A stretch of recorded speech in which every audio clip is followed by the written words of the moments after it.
The phone number was disconnected. Again. The third time this year. I stood in my kitchen, the afternoon sun casting long shadows across the linoleum floor, and felt my heart constrict with that familiar pain. My son, my only child, had disappeared from my life again, this time without a trace. The tears didn't come immediately.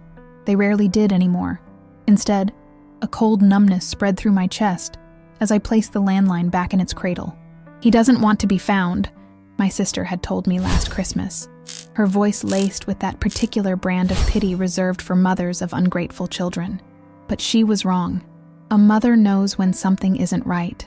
That night, I dreamed of him as a little boy, his small hand gripping mine as we crossed busy intersections in downtown Springfield. In my dream, his fingers slipped from mine, and he was swallowed by a sea of faceless pedestrians. I woke up gasping, sheets twisted around my legs, the digital clock on my nightstand glowing 3:17 a.m. in angry red numbers. By sunrise, I had made my decision. 26 years of motherhood doesn't simply evaporate, even when your child wants it to. I would find Tyler, even if it meant confronting truths I wasn't ready to face. I didn't know then that my search would uncover something far more devastating than a changed phone number. I couldn't have imagined that when I finally found him, 2,000 miles from home, he wouldn't just be hiding from me. He'd be living a complete life under my maiden name, Calloway, a name I hadn't used since I was 22 years old. The morning I discovered this, standing outside his apartment building in Portland, clutching a coffee cup so tightly the hot liquid spilled over my trembling fingers, I felt something inside me crack open. Not just my heart, something deeper, more primal, the foundation upon which I'd built my entire identity as a mother. It wasn't just that Tyler had run from me. He had systematically erased every connection to his father, to our family name of Richardson, to the life we had built together in our small Massachusetts town. And in its place, he had crafted something new, using the only part of me he seemed willing to keep, my birth name. I remember pressing my forehead against the cold brick of his apartment building, trying to steady myself as pedestrians streamed past on that rainy Portland morning. A young woman with a stroller gave me a concerned glance. I must have looked unhinged, a 63-year-old woman having what appeared to be a breakdown on a public sidewalk. But they couldn't see what I was seeing. The name Tyler Calloway, listed on the building directory. The evidence that my son had not only fled from me, but had reimagined himself entirely. I thought I knew pain when my husband died. I thought I understood loss when Tyler missed the funeral. But this was something else entirely. This was erasure. And as I stood there, rain beginning to soak through my thin jacket, I made another decision. I would not confront him immediately. I would not knock on his door and demand explanations. Instead, I would discover who this Tyler Calloway was. I would learn why my son needed to become someone else so desperately that he would steal pieces of my past to do it. What I didn't realize then, as I retreated to the small hotel room I had rented nearby, was that this investigation would uncover secrets that had been buried since before Tyler was born. Secrets that would force me to question everything I thought I knew about motherhood, about my marriage, and about the careful life I had constructed from the ashes of my own troubled childhood. By the time I checked into that shabby hotel room, soaked to the bone and shivering, I had no idea that finding my son would mean losing the woman I thought I was, or that by the end of this journey, neither of us would be the people we had pretended to be for all these years. My name is Eleanor Richardson, though I was born Eleanor Calloway in a small town outside of Burlington, Vermont, more than 6 decades ago. For most of my adult life, I've been known simply as Ellie, the quiet librarian at Springfield Public Library, the widow of Thomas Richardson, and the mother of Tyler, my only child, my greatest joy, and now, it seemed, my deepest mystery. Most days followed the same peaceful rhythm. I'd wake before sunrise, make a cup of Earl Grey tea with just a splash of milk, and spend an hour reading on my porch swing, regardless of the weather. The neighbors on Maple Street considered this something of an eccentricity, especially during New England winters, but it was a habit formed during the early years of motherhood, those precious moments of silence before Tyler woke demanding breakfast and attention. The library where I'd worked for 32 years had become a second home. Among the stacks, I found comfort in the predictable order of the Dewey Decimal System, in the hushed voices of patrons, in the weight of books passing from my hands to theirs. It was a small life, perhaps, but it had been enough, or so I had convinced myself. Thomas had been gone for 5 years now. Heart attack, sudden and merciless, while shoveling snow from our driveway. I still caught myself setting 2 places at dinner sometimes, still slept on my side of the bed, leaving his undisturbed as if he might return from some long journey. Grief, I had discovered, never truly leaves. It just changes shape, becomes something you carry rather than something that crushes you. But losing Tyler, that was a different kind of grief entirely. A living grief. One that ebbed and flowed with each disconnected phone call, each returned letter, each birthday and holiday that passed without a word. He had always been sensitive, my Tyler. Even as a child, he felt things more deeply than other children seemed to. When his goldfish died when he was 7, he insisted on a proper funeral, complete with a eulogy that had me blinking back tears. "Swimmy was my friend," he had said, his small voice solemn as we stood over the freshly turned earth in the backyard. He listened to me even when nobody else did. Looking back now, I should have paid more attention to those words. Perhaps they contained clues to what would come later. The silences, the distance, and finally, the disappearance. After high school, Tyler had gone to college in Boston, just a few hours away. Close enough to visit, but far enough to establish independence. Those years had been good ones. Sunday dinners when he could make it home, long phone calls where he'd tell me about his classes, his friends, the future he was imagining for himself. It was after college that things began to change. Subtle at first, calls that went to voicemail more often, visits home that grew shorter and less frequent. Then Thomas died, and something in Tyler seemed to break. He came for the funeral, of course, stood pale and silent beside me as they lowered his father into the ground, but he left the same day. No staying to help sort through Thomas's belongings, no comforting his mother in her grief. He's processing in his own way, friends told me. Young men struggle with emotion. Give him time. I gave him time. Weeks turned to months, months to years. His calls became rare, then stopped altogether. His address changed without notice. And now, his phone disconnected for the 3rd time in a year. What mother wouldn't search for answers? What mother could rest knowing her child was out there, deliberately cutting every tie that bound him to her? So here I was, in a city I'd never visited, staring at a name on an apartment directory that shouldn't exist. Tyler Calloway, my son, wearing my history like a disguise. The hotel room was small and smelled faintly of cigarettes despite the prominent no smoking sign. I hung my wet coat in the bathroom and sat heavily on the bed, the springs protesting beneath me.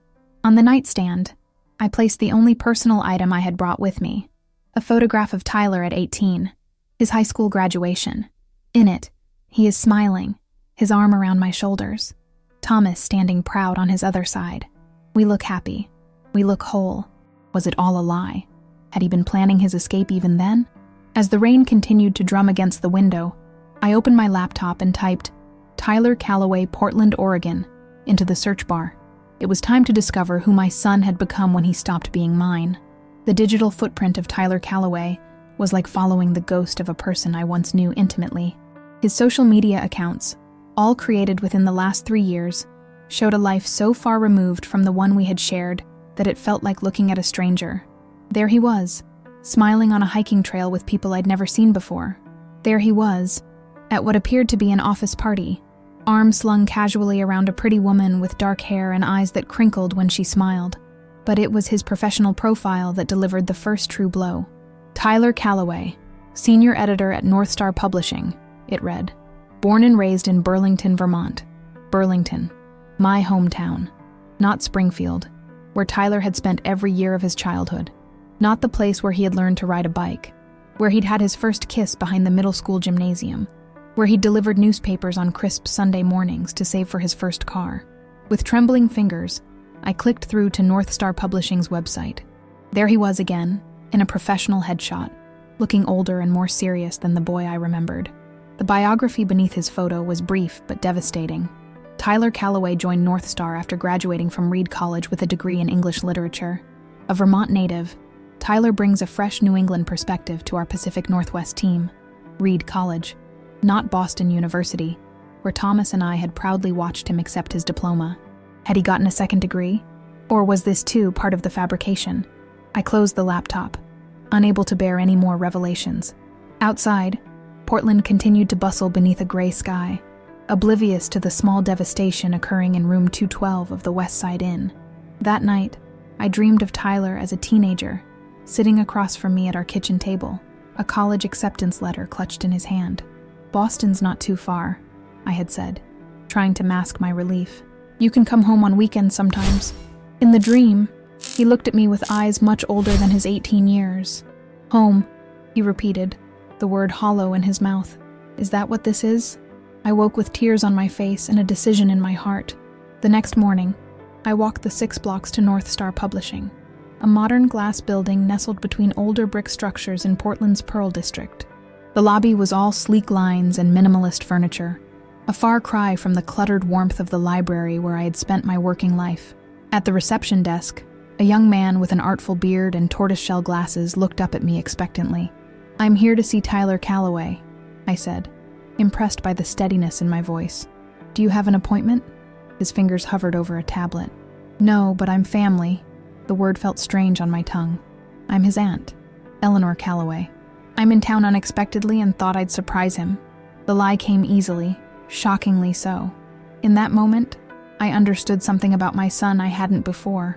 How simple it could be to shed one skin for another. The receptionist smiled. "That's nice. Let me see if he's available."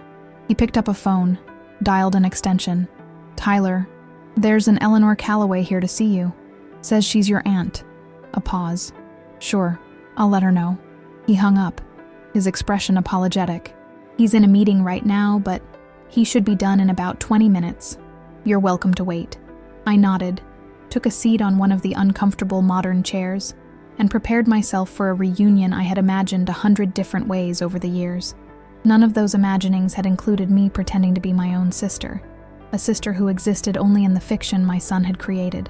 23 minutes later, the elevator doors opened, and there he was, my Tyler, but not my Tyler. His hair was shorter than I remembered, his shoulders broader, his stance more confident. He wore a crisp blue shirt and dark jeans, a messenger bag slung across his body. For a moment, he looked so much like Thomas that my breath caught. He scanned the lobby, his eyes passing over me once before returning, widening in shock. The color drained from his face. "Mom." The word was barely audible, a breath more than a sound. I stood, my legs unsteady beneath me. "Hello, Tyler." He glanced quickly at the receptionist, who was watching our interaction with open curiosity, then back to me. Something shuddered in his expression. A closing, a calculation. "Aunt Ellie," he said, louder now, striding toward me with a forced smile. What a surprise. He embraced me stiffly, his body rigid against mine. I breathed in the scent of him. Different cologne, but underneath, the same skin I had kissed goodnight 1,000 times. "Let's grab coffee," he said, already steering me toward the exit, his hand firm on my elbow. "Catch up properly." Outside, the rare Portland sunshine had broken through the clouds, casting harsh light on both of us as we stood on the sidewalk. Tyler released my arm as if it burned him. "What are you doing here?" His voice was low, controlled, but I could hear the anger vibrating beneath the surface. "Your phone was disconnected," I said simply. Again, he ran a hand through his hair, a gesture so familiar it made my heart ache. "So you decided to track me down at my workplace? Pretend to be... who exactly? My aunt? You decided to pretend to be Tyler Calloway from Burlington, Vermont," I countered. "What exactly did you expect me to do?" For a moment, something flashed in his eyes. Guilt, perhaps, or simply annoyance at being discovered. Then his face hardened into the mask of a stranger. "I expect you to respect my privacy," he said. "I expect you to understand that I have my reasons." What reasons could possibly justify... "Not here," he cut me off. "There's a coffee shop around the corner. If we're going to have this conversation, I'd rather not have it on the street in front of my office." We walked in silence, the gulf between us wider than the physical distance that had separated us for the past 3 years. In that moment, I realized that finding Tyler had been the easy part. Understanding why he had run, why he had reinvented himself using pieces of my past, would be the real challenge. And as we entered the small, crowded coffee shop, the scent of espresso and pastries filling the air, I steeled myself for truths I might not be ready to hear. Because one thing was abundantly clear. The son I had come to find was not the son I had lost. He was someone else entirely, someone who had gone to extraordinary lengths to erase the life we had shared. We sat across from each other at a small table by the window, 2 ceramic mugs of coffee between us like some kind of neutral zone in contested territory. Outside, Portland life continued its unhurried pace, cyclists weaving through traffic, pedestrians lingering at shop windows, the everyday choreography of a city that had become my son's home without my knowledge. Tyler stirred his coffee methodically, the spoon clinking against porcelain in perfect rhythm, his eyes fixed on the swirling liquid. The silence stretched between us, heavy with unasked questions. "How did you find me?" he finally asked, still not looking up. "I hired someone," I admitted. "A private investigator. After the 3rd disconnected number, I didn't know what else to do." He nodded slightly, as if this was the answer he had expected. "And the Callaway connection? How did you make that leap?" "She was thorough," I said. "Found your employee profile on the publishing house website. Tyler Callaway from Burlington. It wasn't hard to put together." Finally, he met my gaze. His eyes, Thomas's eyes really, that same intense blue, were guarded. "And what now? You've found me. What do you want?" The question, so blunt and cold, struck me like a physical blow. What did I want? I wanted my son back. I wanted explanations. I wanted to understand how we had arrived at this moment, sitting like polite strangers in a city thousands of miles from the home where I had raised him. "I want to understand," I said simply. Tyler laughed, a short, harsh sound without humor. "Understand what? Why I needed to get away? Why I couldn't keep playing the role of dutiful son in your perfect little life?" "Perfect?" The word tasted bitter on my tongue. "Tyler, your father died. We lost everything we knew. How was any of that perfect?" "Not just after Dad," he said, leaning forward slightly. "All of it. The whole performance. The Richardson family, upstanding citizens of Springfield. Dad with his insurance office, you with your library, me with my future all mapped out. College, career, marriage, kids. Another generation of smiling Richardsons pretending everything was fine. We were happy," I protested, though even to my own ears it sounded weak. "Weren't we?" Tyler's expression softened almost imperceptibly. "Maybe you were, Mom. Maybe Dad was too in his way, but I was suffocating." He took a sip of his coffee, gathering his thoughts. When he spoke again, his voice had lost some of its edge. "Do you remember when I was 9 and you found me in the backyard at 2 a.m? The memory surfaced immediately. A warm summer night, the panic of finding Tyler's bed empty, the frantic search through the neighborhood until I spotted him lying in the grass beneath the old maple tree, staring up at the stars. "You were stargazing," I said. "You told me you were trying to count every star in the sky." He nodded. "And do you remember what you said to me?" I did, with perfect clarity. I said that some things aren't meant to be counted or contained. Some things are just meant to be experienced. It was the only time I ever heard you say something that wasn't practical, that didn't fit into the neat, organized life you and Dad had created. Tyler looked out the window, his profile sharp against the light. I kept waiting for more moments like that. Moments when you'd let life be messy and infinite. But they never came. The unfairness of this assessment burned in my chest. "That's not true," I said, my voice rising slightly. "I supported your dreams. Your writing. You supported what fit into the plan," he interrupted. "What looked good from the outside. That's not fair," I whispered. "Isn't it?" He turned back to me. "When I told you I wanted to study creative writing instead of business, who was it that convinced me to be practical and have something to fall back on? When I started dating Jason in sophomore year of college, who was it that suggested maybe I was just confused and shouldn't rush to label myself? Jason. The name triggered a cascade of memories. A quiet, thoughtful boy with glasses who had visited exactly once for Thanksgiving. Tyler had introduced him as a roommate. After that visit, Jason was never mentioned again, and I had been relieved. The shame of that relief washed over me now, hot and undeniable. "I didn't understand then," I said quietly. "I was raised differently, but I could have learned, Tyler. I would have tried. For you. Would you?" he asked, not unkindly. "Or would you have just tolerated it, the way you tolerated Dad's drinking, the way you tolerated the fact that your own parents disowned you when you married him, quietly, privately, never actually addressing the reality? I felt as though the floor was tilting beneath me. Thomas's drinking had been our secret, managed, hidden, never discussed outside the walls of our home. And my parents. How could Tyler know about that estrangement? I had protected him from that history, or so I thought. How did you— Grandma Calloway found me, Tyler said, watching my reaction carefully. After Dad died, she saw the obituary online and reached out through social media. Imagine my surprise when this woman, this stranger, started telling me stories about my mother's childhood in Burlington, about how you were a gifted painter, how you had a scholarship to RISD before you met Dad, how you gave it all up to marry him, despite everyone's objections. Each word was a revelation.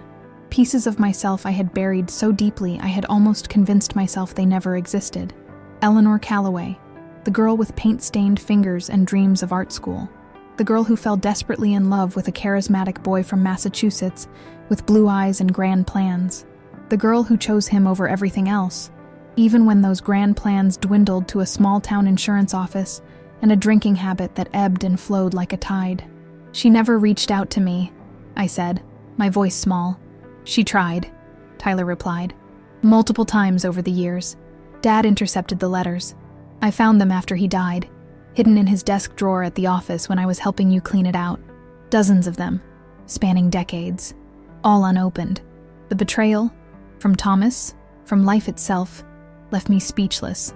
All those years of silence, of believing I had been forgotten by my family, when in reality, after I found those letters, I started questioning everything, Tyler continued. Who you really were, who Dad really was, who I was supposed to be in this story that never made sense to me. And I realized I needed to find out for myself, away from Springfield, away from the Richardson legacy. So you became a Calloway, I said, understanding dawning like a cold light. You went looking for the mother you thought I should have been. Tyler shook his head. I went looking for myself, Mom. The self I could have been if our family hadn't been built on silence and compromise. If we had been able to be honest about Dad's drinking, about your sacrificed dreams, about my sexuality, about all of it. I looked at my son, this man who had my chin, Thomas's eyes, and a strength that was entirely his own, and felt the full weight of the years we had lost. Not just the recent ones since he had disappeared, but all the years before, when we had lived side by side without truly seeing each other. I want to show you something, I said suddenly, reaching into my purse. I pulled out a small sketchbook, its cover worn from years of handling. I didn't stop painting. Not completely. I slid it across the table. Tyler hesitated before opening it, his fingers tracing the edges as if it might bite.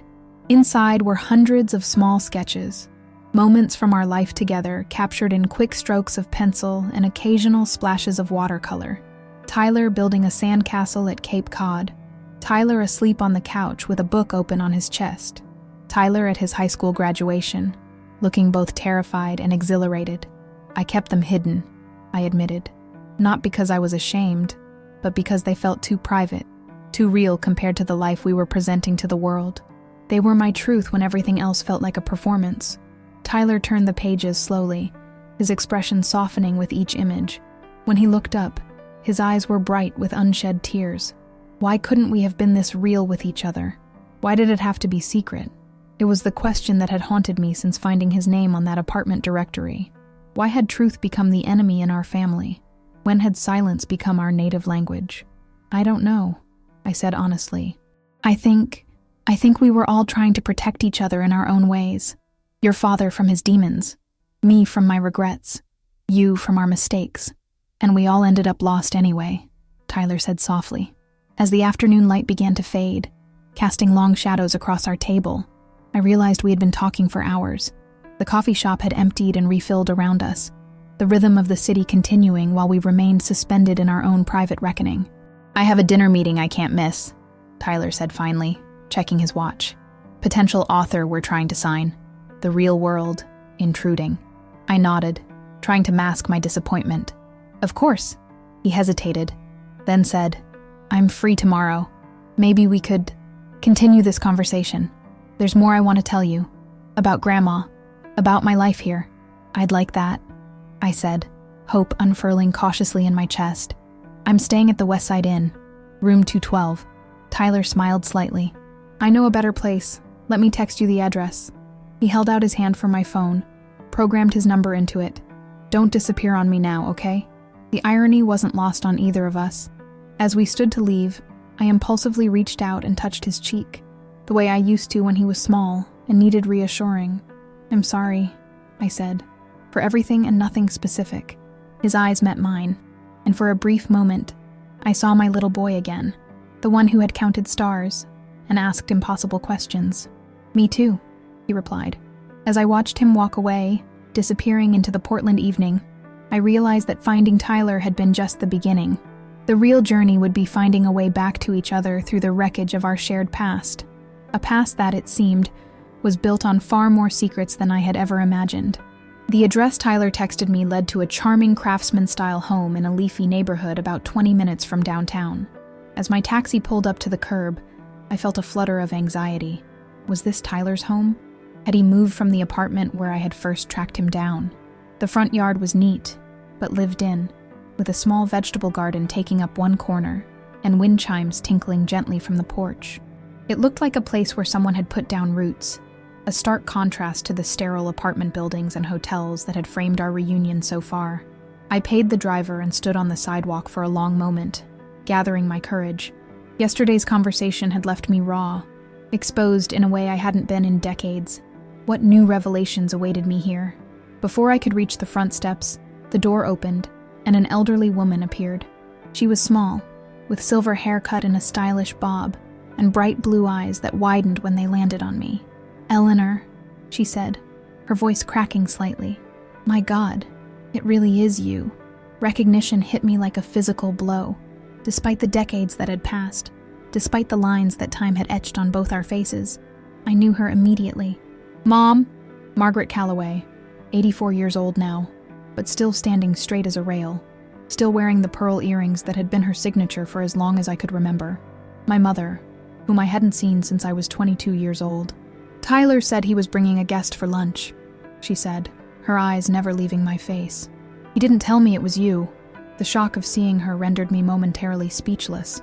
All those years of silence, of believing she had chosen to forget me, and here she was, alive, well, and apparently in regular contact with my son. "I didn't know you were in Portland," I finally managed to say. "5 years now," she replied. "After your father passed, the house in Burlington was too much for me to manage alone. Tyler helped me find this place when he moved here." Tyler, of course. The pieces were falling into place now. His choice of Portland, his adoption of the Calloway name. It hadn't been just about escaping his past. He had been building a connection to the family I had lost. "He's running a bit late," my mother continued, stepping back from the doorway. "Work emergency," he said, "but he'll be here soon. Would you like to come in?" I nodded numbly and followed her into the house. The interior was a blend of old and new, familiar antique furniture that had been in our family for generations, mixed with modern pieces that must have been recent acquisitions. Photos lined the hallway walls, and I paused, drawn to them like a moth to flame. There was Tyler, arm in arm with my mother at what appeared to be a graduation ceremony. Tyler and an unfamiliar young man laughing on a hiking trail, and most shockingly, a much younger version of myself, perhaps 17 or 18, standing in front of an easel, paintbrush in hand, smile wide and uninhibited. "You kept this?" I asked, my finger hovering over the glass. "I kept everything, Ellie," my mother said quietly. "Every news clipping when you got that librarian job, the birth announcement for Tyler, the obituary for Thomas, everything." The revelation was dizzying, but you never contacted me. After the first few years, there was nothing. My mother's expression tightened. "I wrote to you.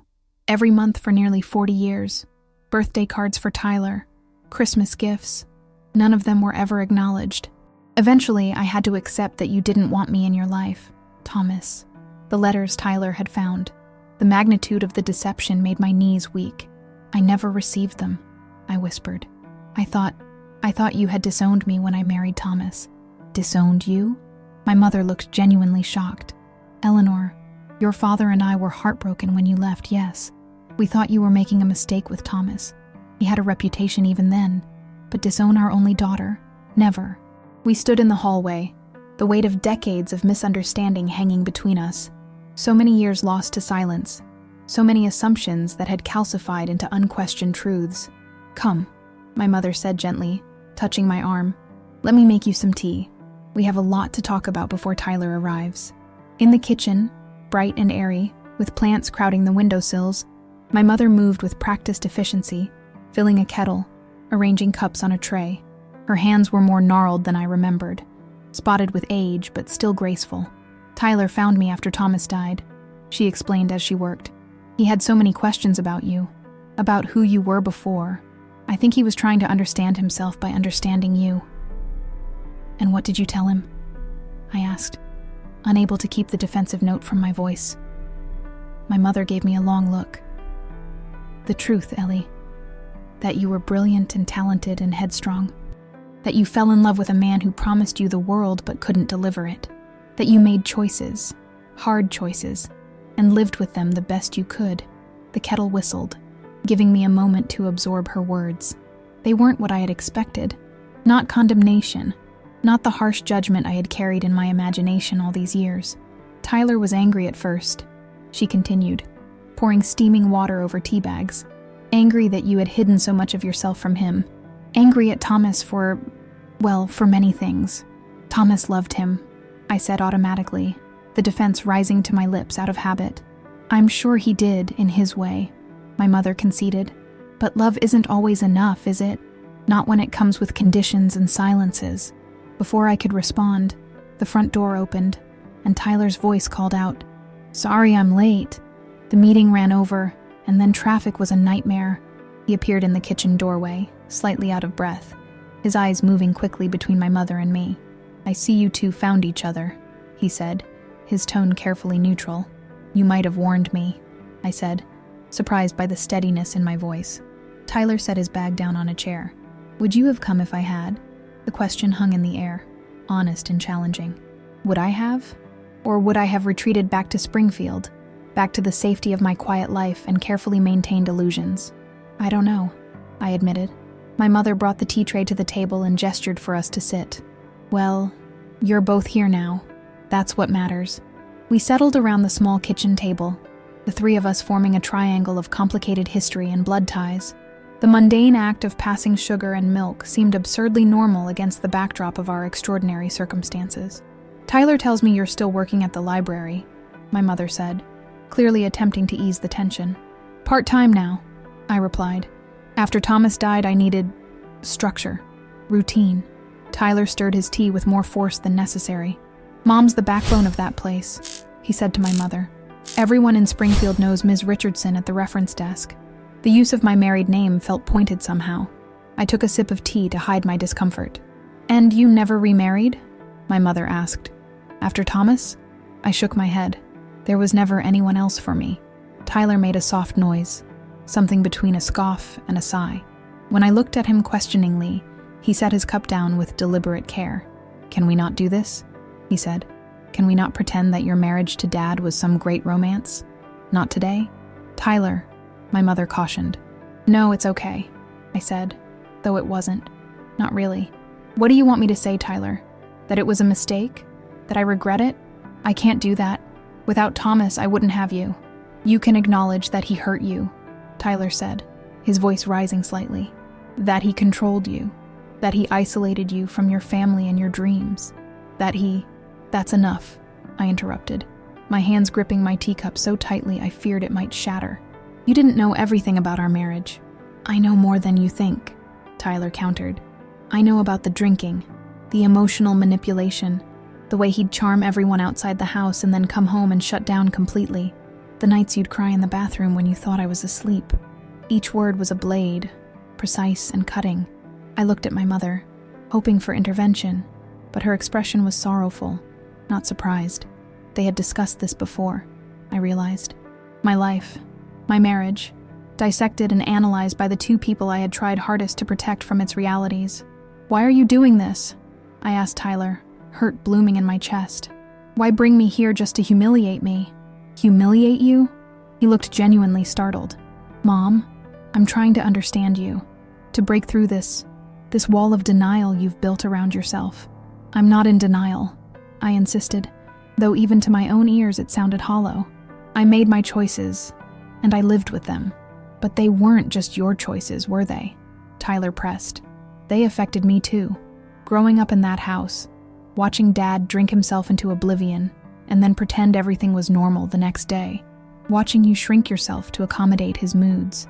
Learning that the most important thing was keeping up appearances, never telling the truth if it was uncomfortable. I protected you the best I could, I said, my voice breaking. I tried to give you stability, normalcy. At what cost, Mom? At what cost to yourself? To me? Tyler ran a hand through his hair, a gesture so like his father's that it made my heart ache. Do you know why I left Springfield? Why I changed my name? Why I built this whole new life? I shook my head, tears threatening to spill. Because I was turning into him, Tyler said, his voice dropping to nearly a whisper. The drinking, the charm that hid the emptiness, the inability to be honest about who I really was. I was becoming Thomas Richardson, and it was killing me. The truth of it hit me with the force of a physical blow. How had I not seen it? The signs had been there in his last years at home. The mood swings, the secretiveness, the smell of alcohol sometimes clinging to him in the mornings. I didn't know, I whispered. Tyler, I swear I didn't realize, because you didn't want to see it, he said, not unkindly. The same way you didn't want to see what was happening with Dad. It was easier to pretend. My mother reached across the table and took my hand. Her touch, familiar and foreign at once, anchored me as the room seemed to tilt around me. When Tyler found me, she said gently, he was in a bad place, drinking too much, angry at the world, angry at you, angry at Thomas, even though he was gone. He needed to understand how he had ended up where he was. So I went back to the beginning, Tyler continued, to Burlington, to the Callaways, to find out who you were before you became Mrs. Richardson, to see if there was another way to be. The tears came then, hot and unstoppable. Decades of carefully maintained composure crumbling in an instant. I'm sorry, I sobbed. I'm so sorry, Tyler. I thought I was doing the right thing. I thought I was being strong. Tyler moved his chair around the table and put his arm around my shoulders. I know, Mom. I know you did. We sat like that, my son holding me as I wept for all we had lost. The years, the truth, the versions of ourselves that might have been.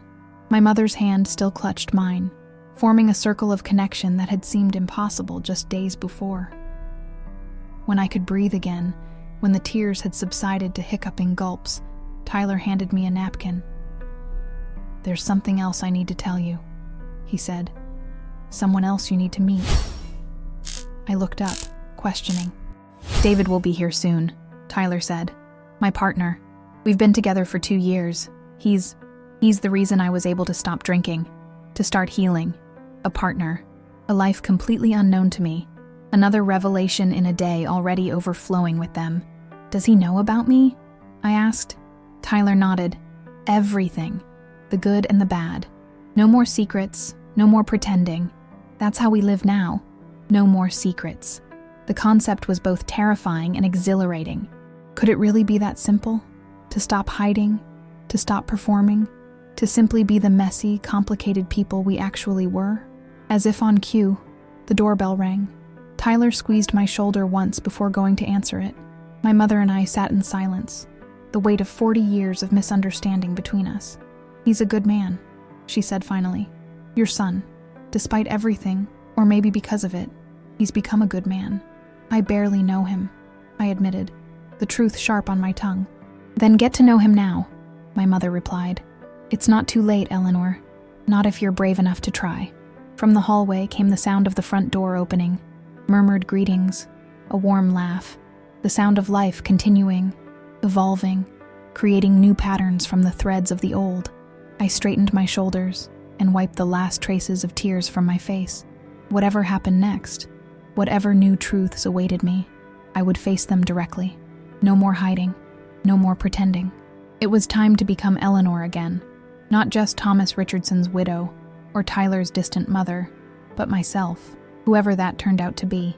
David Chen was not at all what I had expected.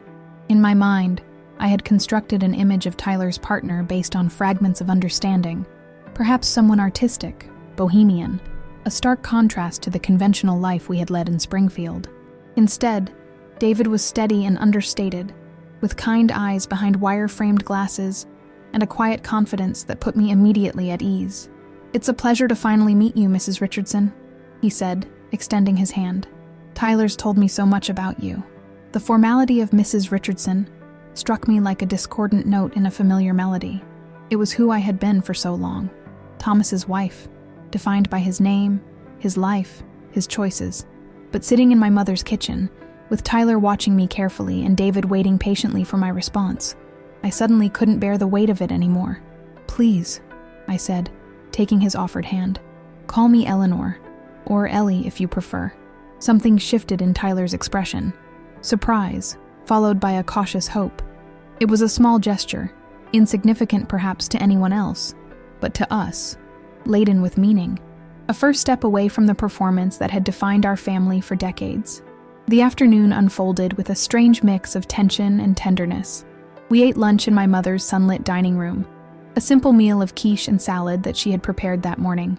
The conversation moved carefully around the explosive revelations of earlier, touching instead on safer topics. David's work as an architect, Tyler's recent promotion at the publishing house, my mother's volunteer work at the local art museum. It was after the meal, as David and my mother cleared the dishes with the conspiratorial efficiency of people who have shared a kitchen many times before, that Tyler led me into the backyard. A small garden stretched toward a wooden fence, with raised beds of vegetables and flowering plants creating a patchwork of color and texture. "Mom does most of the gardening," Tyler said, gesturing to a particularly vibrant bed of dahlias. "But I help with the heavy lifting." David designed the layout. He's good with spaces, seeing how things could be rather than how they are. We settled on a wooden bench beneath a maple tree, its leaves just beginning to hint at the autumn to come. For a moment, we sat in silence, the afternoon sun warming our shoulders, the distant sounds of dishes being washed, filtering through the open kitchen window. "I didn't bring you here to humiliate you," Tyler said finally, his eyes fixed on the garden. "I hope you know that."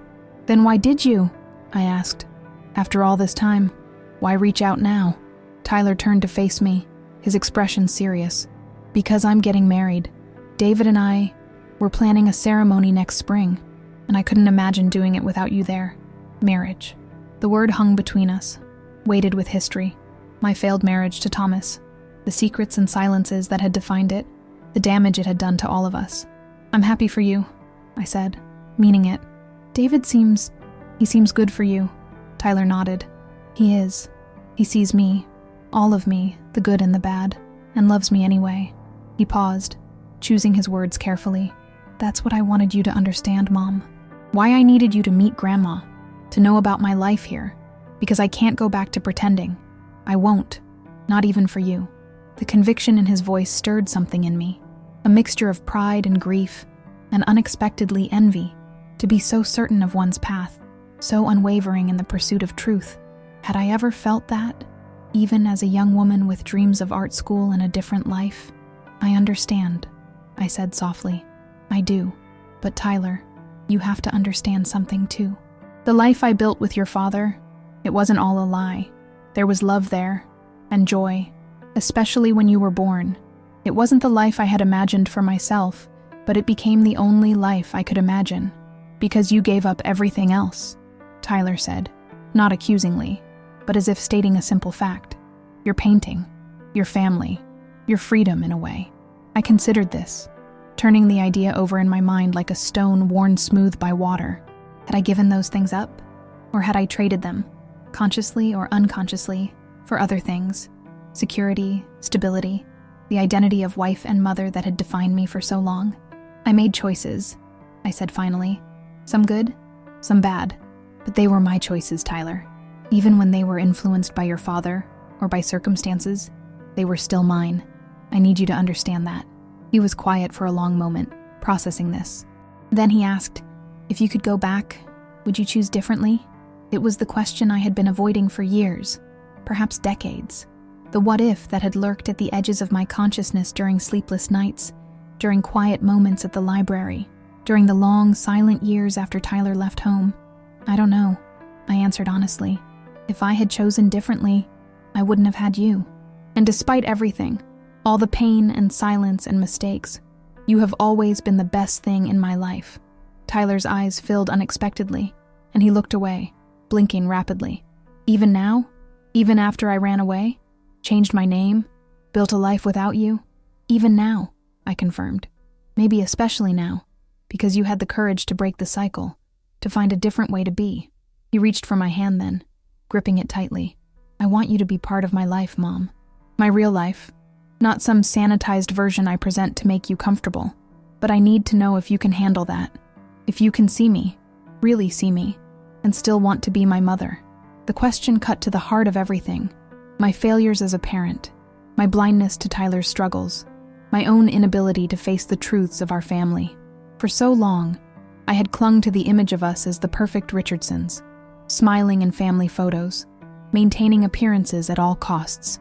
Could I let that go? Could I embrace the messiness and pain and joy of who we really were?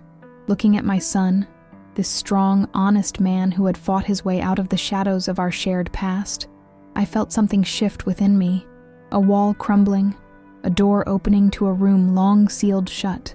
I want to try, I said. I can't promise I'll get it right. I have habits of thinking, of being, that won't disappear overnight. But I want to know you, Tyler, the real you. He smiled then, a genuine smile that reached his eyes. That's all I'm asking for, Mom. A chance to try. From the house, David called Tyler's name, breaking the moment. Tyler stood, pulling me gently to my feet. Come on, he said.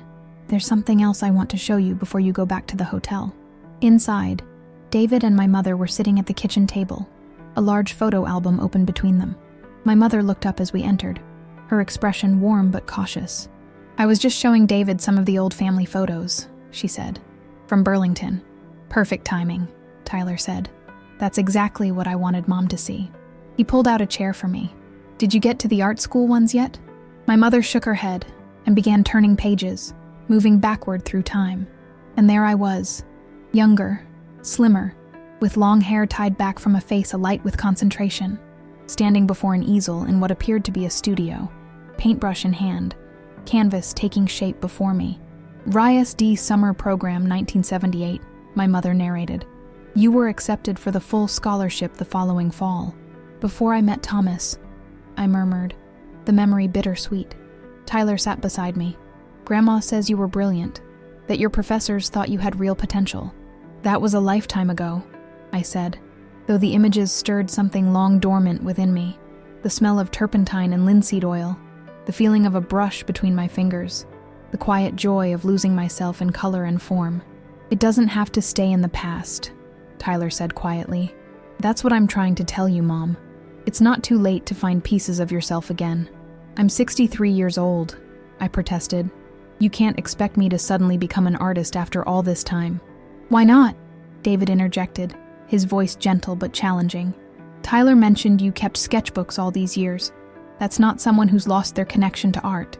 I looked at the three of them, my son, his partner, my mother, all watching me with expressions of encouragement and hope. It was overwhelming to be seen this way, to have my secret self acknowledged so openly. I wouldn't know where to begin, I said weakly. My mother reached across the table and tapped the photo album. You begin where you left off, Ellie. You pick up the brush and see what happens. The suggestion was so simple, so direct, and yet it pierced me with its possibility. Could it really be that straightforward? To reclaim a part of myself that had been set aside for 40 years? I have a friend who teaches adult art classes at the community center here, David offered. Nothing fancy, just a space for people to explore creativity at any age.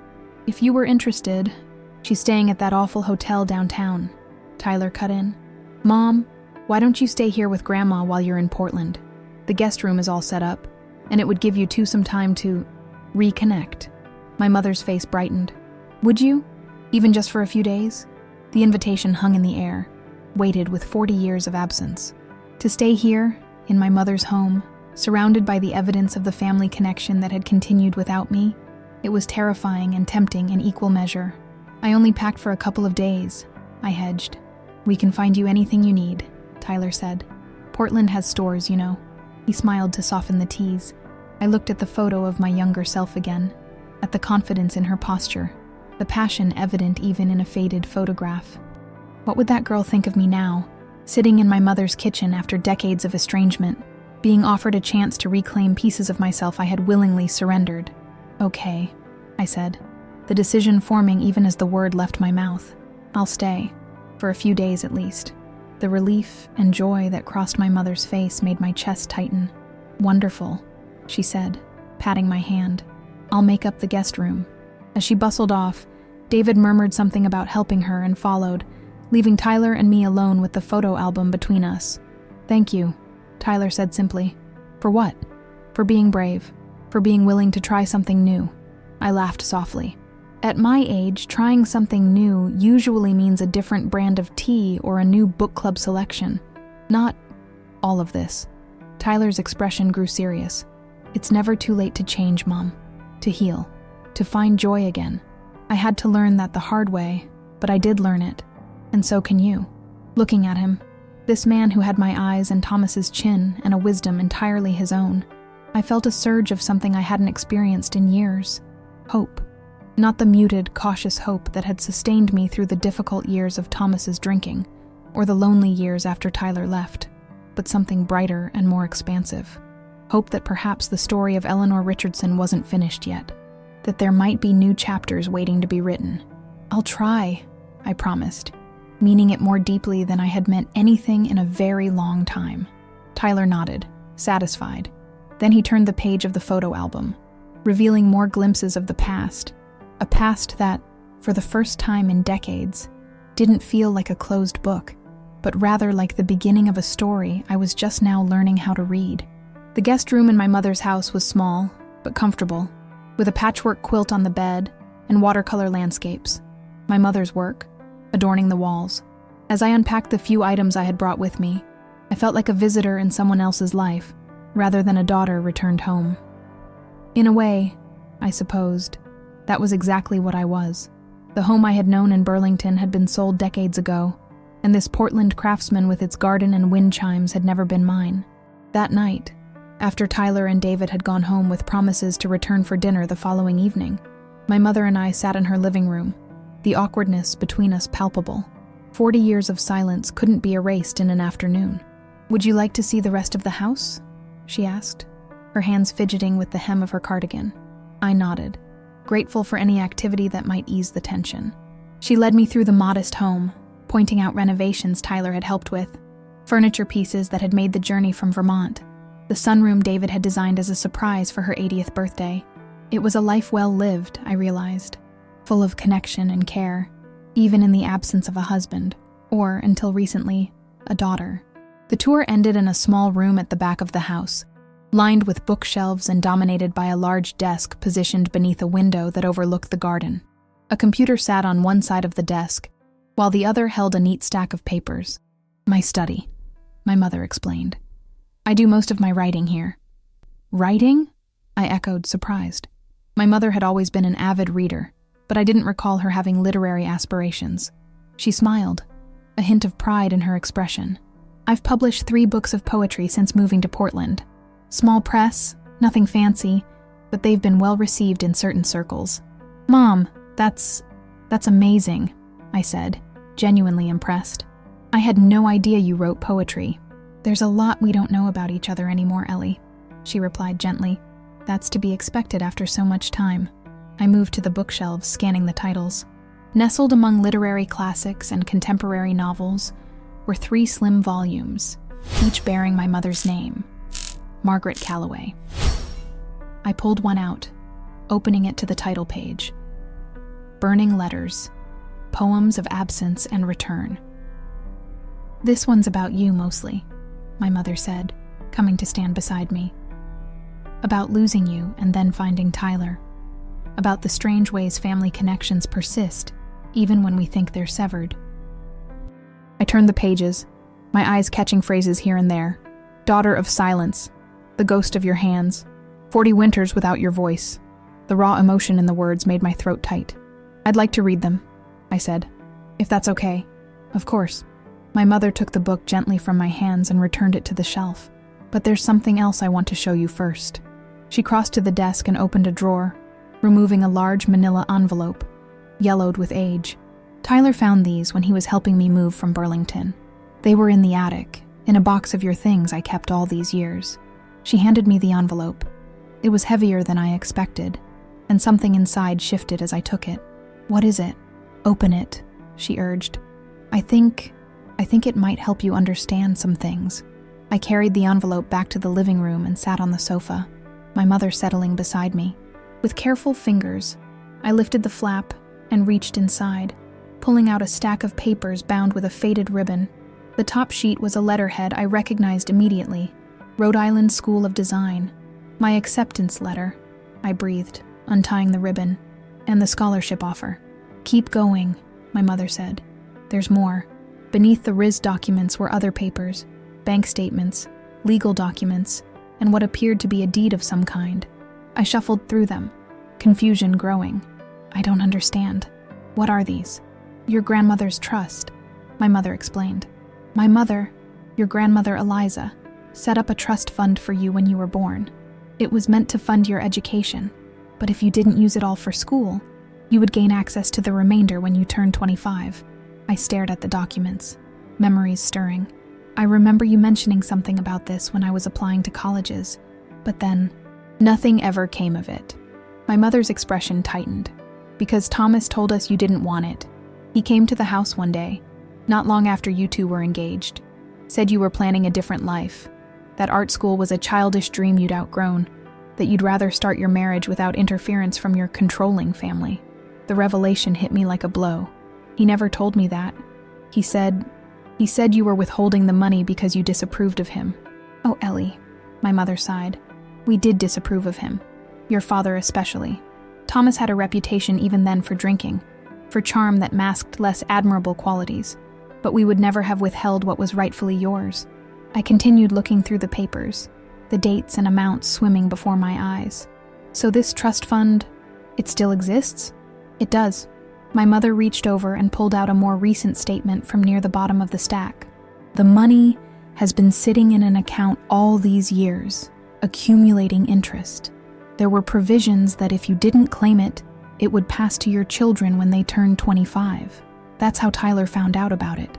I received notification from the bank when he turned 25, asking for confirmation of his status as your heir. I scanned the statement, my breath catching at the figure on the bottom line. It wasn't a fortune by any means, but it was substantial, enough to fund a comfortable retirement, to travel, to pursue interests and dreams long deferred. This is legally mine? I asked, disbelief coloring my voice. Completely yours, my mother confirmed. Tyler hasn't touched a penny of it, though I encouraged him to. He said it wasn't his to claim. The knowledge that all these years, while I had pinched pennies as a librarian's salary stretched to cover a mortgage, and Tyler's education, and Thomas's occasional bouts of unemployment, this money had been waiting for me. It was almost too much to process. Why didn't you tell me about this after Thomas died? I asked, a hint of accusation creeping into my voice. You could have reached out then. My mother's eyes clouded with regret. I tried, Ellie. I called the house several times. Thomas's sister, your sister-in-law Jennifer, always answered and said you weren't up to talking. I sent letters that were never answered. After a while, I started to believe that maybe Thomas had been right all along, that you really did want nothing to do with us. Jennifer. Another piece of the puzzle fell into place. Thomas's sister had moved in with us temporarily after his death, ostensibly to help me through my grief. She had answered the phone, collected the mail, run interference with well-meaning visitors. Had she been intercepting my mother's attempts at contact too? Had she been complicit in Thomas's deception all along? I never knew, I said, my voice small, about any of it. The trust fund, your calls, your letters. All this time I thought, I know what you thought, my mother said softly. Tyler told me that we had cut you off for marrying beneath your station, that we were cold and unforgiving, that we wanted nothing to do with our grandson. None of it was true, Ellie. None of it. The weight of the lies, Thomas's lies, the ones I had built my entire adult life around, threatened to crush me. I had constructed an identity as the loyal wife who had sacrificed family ties for love, as the devoted mother who had given her son a stable home despite difficult circumstances.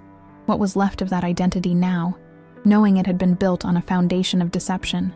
What am I supposed to do with this? I asked, gesturing to the papers scattered across my lap. With all of this? My mother covered my hand with hers. Whatever you want, Ellie. That's the point. For perhaps the first time since you were 22 years old, you have the freedom to choose your own path. Freedom. The word echoed in my mind, simultaneously thrilling and terrifying. What did freedom mean to a 63-year-old widow who had spent her entire adult life conforming to others' expectations? I don't even know who I am anymore, I admitted. Without Thomas, without the story I've been telling myself all these years. Then it's time to find out, my mother said simply. You're still Eleanor. You still have the same talents, the same heart, the same capacity for joy and growth that you always had. The difference is, now you have the resources, both financial and emotional, to rediscover them. I gathered the papers and carefully returned them to the envelope, my mind racing. The practical questions came first. How would I access the trust? What would this mean for my modest retirement savings, my small pension from the library? But beneath those practicalities, deeper questions stirred. Who could I become now? What did I want the remaining chapters of my life to look like? I think I'd like to go to bed, I said finally, overwhelmed by the day's revelations. I need to process all of this. My mother nodded, understanding. Of course, we have time now, Ellie. We don't need to solve everything tonight. As I stood to leave the room, a question occurred to me. Mom, did Tyler know about Thomas's lies? About the trust fund being kept from me? He discovered much of it when he found your grandmother's papers, she confirmed. I think that's what made him angriest, knowing that you had been denied not just family connection, but the means to pursue your own dreams. I absorbed this, another piece of the puzzle of my son's estrangement falling into place. And when he confronted me yesterday, made me face the truth about my marriage. Was that his idea or yours? My mother's expression softened. Tyler makes his own decisions, Ellie. He always has. But if you're asking whether I encouraged him to reconcile with you, the answer is yes. Not just for your sake, or for his, but for all of us. Families should be whole when they can be. I nodded, too emotionally drained for further conversation. Good night, Mom. Good night, Eleanor, she replied, and the sound of my full name on her lips. Not Ellie the librarian, not Mrs. Richardson, but Eleanor, the daughter she had lost and found again, followed me up the stairs to the guest room. That night, sleep eluded me. I lay beneath the patchwork quilt, staring at the ceiling as the events of the past 2 days replayed in my mind. The discovery of Tyler's new identity, the reunion with my mother, the revelations about Thomas, about the trust fund, about the life I might have had. Around 3 a.m., I gave up on sleep and went to the window, looking out at the quiet Portland street. A light rain had begun to fall, droplets tracing silver paths down the glass. In their patterns, I saw reflections of my own life, the diversions, the obstacles, the unexpected turns that had led me here, to this moment of reckoning. I had come to Portland to find my son, to reclaim the connection we had lost. Instead, I had found something equally precious and far more surprising, the truth.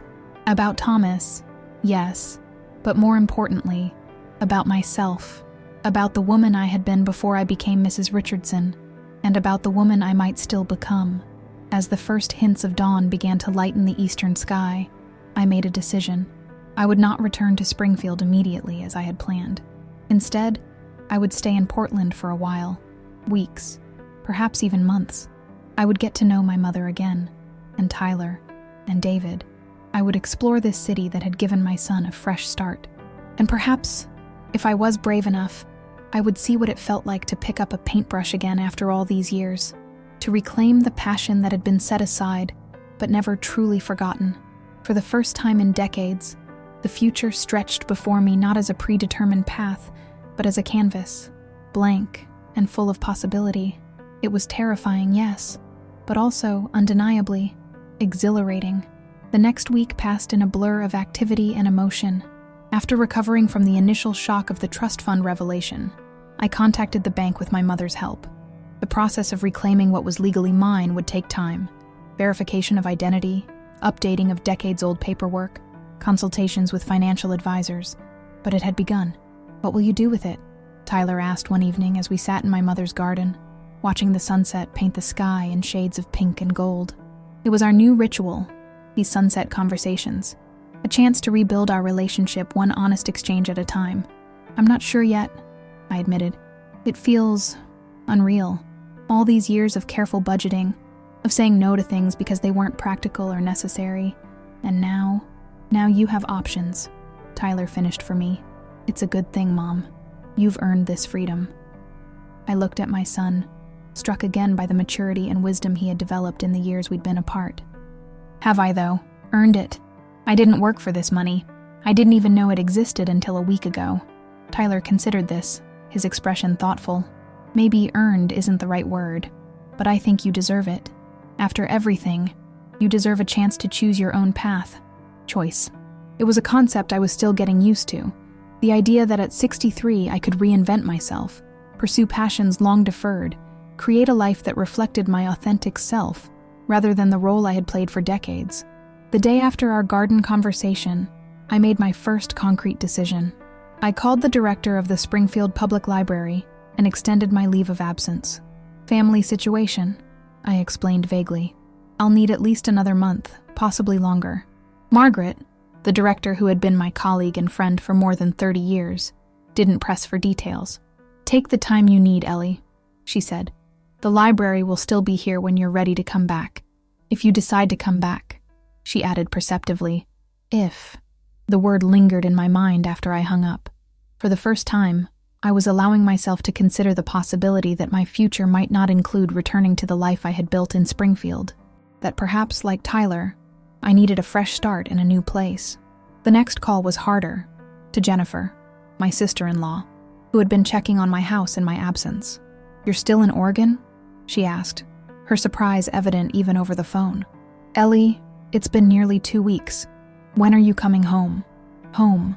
The word didn't evoke the image of my Springfield house anymore, with its familiar routines and carefully preserved memories of Thomas. Instead, I found myself thinking of my mother's craftsman, with its garden and wind chimes, of Tyler's apartment where I had now had dinner several times, of the art studio where I had tentatively attended a class with David's friend Marcus. I'm not sure, I said honestly. I've discovered some things here that need my attention. Family matters. Jennifer's voice turned cold. Family? Ellie, we're your family. Thomas was your family. These people in Oregon, they turned their backs on you decades ago. Surely you haven't forgotten that. The old narrative, the one Thomas had constructed, and Jennifer had reinforced after his death. Once, I would have nodded along, accepting this version of events without question. Now, armed with the truth, I felt a surge of something unfamiliar. Anger, yes, but also a newfound strength. Actually, Jennifer, that's not what happened, I said, my voice steady. I've learned some things about the past that change everything, including the fact that my mother tried to contact me after Thomas died, and somehow those calls and letters never reached me. You wouldn't happen to know anything about that, would you? The silence on the other end of the line was telling. Thomas was my brother, Jennifer finally said, her tone defensive. Everything he did was to protect you, to give you the life you deserved. If we kept certain things from you, it was only because we didn't want you to be hurt or confused. Hurt or confused, I repeated, like I would have been if I'd known about my grandmother's trust fund, or about my mother's attempts to reconcile. Those kinds of hurt and confused. Another silence, longer this time. He loved you, Jennifer said eventually, in his way. Yes, I agreed, surprising myself with the lack of bitterness in my voice. In his way. But love shouldn't require deception, Jennifer. It shouldn't mean controlling someone's choices or cutting them off from their family. So what now? She asked. You're going to abandon the life you built with Thomas? Throw away 35 years of marriage for these people you barely know anymore? The question was designed to trigger guilt, to push me back into the role of Thomas's loyal widow. A month ago it would have worked. Now, I recognize the manipulation for what it was. I'm not abandoning anything, I said firmly. I'm reclaiming parts of myself that I set aside a long time ago. Thomas is gone, Jennifer, and I'm still here, with years of life ahead of me. I get to decide how to spend those years. The conversation ended shortly after, with Jennifer clearly upset and me feeling a strange mixture of guilt and liberation. As I set the phone down, I noticed my mother standing in the doorway of the kitchen, a gentle question in her eyes. "Everything okay?" she asked. "No," I said honestly, "but I think it will be." That afternoon, I did something I had been contemplating since discovering the truth about my past. I opened my laptop and typed an email to the Human Resources Department at Springfield Public Library. Not a resignation. I wasn't ready for that level of finality yet, but a request for information about early retirement options. Just exploring possibilities, I told myself. Just gathering information. The next day brought another significant step. With my mother's encouragement, I enrolled in a 6-week painting workshop at the Portland Art Center. For beginners and returning artists, the course description read, and that second category, returning artists, resonated deeply. I was returning, not just to art, but to myself. "You'll need supplies," my mother pointed out, after I completed the online registration. Proper ones, not just the student-grade materials from the community center class. And so, we spent an afternoon at an art supply store, my mother guiding me through the overwhelming array of options with the expertise of someone who had maintained her own creative practice for decades. Together, we selected paints, brushes, canvas boards, a portable easel. Tools of a trade I had abandoned but never truly forgotten. "This feels extravagant," I admitted, as the cashier rang up our purchases. The total was more than I would typically spend on myself in several months. "It's an investment," my mother corrected. "In your future, in your joy." Later that week, Tyler and David invited us to dinner at their apartment, the same one I had stood outside on that rainy day that now seemed a lifetime ago. The space was warm and lived in, with bookshelves lining the walls, framed art in eclectic styles, and comfortable furniture that invited conversation. "We have news," Tyler announced as we lingered over dessert, a homemade apple crisp that David had prepared. 2 pieces, actually. David reached for Tyler's hand, their fingers intertwining with the easy intimacy of a couple secure in their connection. "We've set a date for the wedding," he said. "May 15th, next spring. We're thinking a small ceremony in Washington Park, if the weather cooperates." "That's wonderful," my mother exclaimed, "though that's hardly enough time to plan everything. Venues book up so quickly these days." "That's actually related to our second piece of news," Tyler said, glancing at me. "We're buying a house, a bit outside the city, with more space than this apartment. Room for a proper wedding reception in the backyard if we want. Room for other things in the future." The implication was clear, and my heart swelled at the thought of Tyler and David possibly starting a family someday. Grandchildren had seemed an impossible dream after Tyler's disappearance from my life. Now, it felt like a real possibility. "When do you close on the house?" I asked. 3 weeks, David replied. "It needs some work, mostly cosmetic, but the kitchen is straight out of 1975. We're planning to renovate before we move in. I know some excellent contractors," my mother offered, "friends from my writing group who've done beautiful work." As they discussed renovation plans and wedding details, I found myself thinking about the future in a way I hadn't in years. Not just the immediate future of the next few days or weeks, but months and years ahead. My son's wedding, potential grandchildren, holidays spent together rather than alone in Springfield, a life reconnected to family, to creativity, to joy. After dinner, while my mother and David discussed the merits of various countertop materials for the new kitchen, Tyler led me onto the small balcony overlooking the street below. "I have something to ask you," he said, his expression serious in the dim light. "And I want you to know that it's completely okay to say no. This isn't pressure. It's just an option." I nodded, curious. "The house we're buying," he continued. "It has a guest cottage in the backyard. Nothing fancy, just a studio apartment, really. It was originally built as an art studio by the previous owner. David and I were thinking, if you wanted to stay in Portland for a while, it might be a good place for you. Close enough that we could see each other regularly, but separate enough that you'd have your own space." The offer took my breath away. It was so unexpected, so generous, and yet so complicated. To stay in Portland indefinitely would mean truly leaving Springfield behind, selling the house that had been my home for 35 years, resigning from the library, uprooting myself completely. "I don't know what to say," I admitted. "You don't have to decide now," Tyler assured me. "The cottage will be there whether you use it or not. And if you want to go back to Massachusetts, or travel, or whatever you decide, That's completely fine too. I just wanted you to know that there's a place for you here, if you want it. A place. Not just physically, but in his life, in the family he was building with David. The offer represented everything I had come to Portland hoping to find, connection to my son, and so much more that I hadn't dared to hope for. Thank you, I said, emotion making my voice husky. I'll think about it.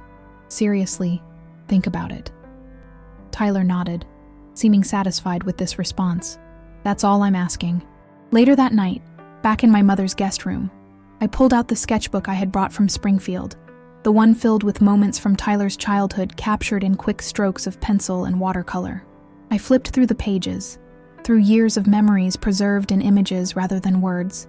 On the last page, I had begun a new sketch earlier that day, my mother's garden, with its raised beds and flowering plants, the maple tree casting dappled shadows. It wasn't particularly good.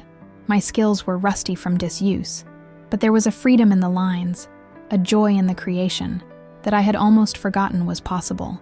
Tomorrow, I would call a real estate agent in Springfield to discuss listing my house. I would also contact a financial advisor recommended by the bank that held my trust fund to explore how those resources could support a new life in Portland. I would begin the process of unraveling the practical ties that bound me to Massachusetts, to the life I had lived as Thomas Richardson's wife. It wouldn't be simple or quick. There would be paperwork and decisions, goodbyes and adjustments.